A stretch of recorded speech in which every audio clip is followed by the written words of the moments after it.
Google আর্থে map দেখছিলাম, হঠাৎ মাঝ সমুদ্রে এই অদ্ভুত দ্বীপটা চোখে পড়ল। জায়গাটা এতটাই রহস্যময় যে আমি ঠিক করলাম সেখানে আমাকে যেতেই হবে। শহর থেকে কয়েক মাইল দূরে উত্তাল সমুদ্র পেরিয়ে অবশেষে আমি দ্বীপে পা রাখলাম। চারদিকে তাকালে মনে হয় যেন এখানে সময় থমকে আছে। দেয়ালের এই জং-ধরা র্যাকগুলো বলে দিচ্ছে এটি একসময় সামরিক ঘাঁটি ছিল। এই বিশাল গার্ড টাওয়ারটা দেখুন, এখান থেকে হয়তো পুরো সমুদ্রের ওপর নজর রাখা হতো।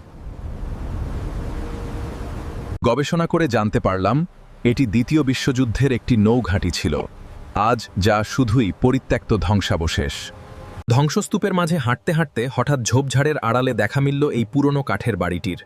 জনমানবহীন দ্বীপে এই বাড়িটি এখানে এলো কোত্থেকে? ঘরের ভেতরটা যেন একটা মিউজিয়াম। একটু খুঁজতেই বেরিয়ে এলো দ্বিতীয় বিশ্বযুদ্ধের ব্যবহৃত আসল হেলমেট আর মরিচা ধরা কিছু সরঞ্জামের বাক্স। মনে হচ্ছে বহু বছর ধরে এগুলো এভাবেই পড়ে আছে।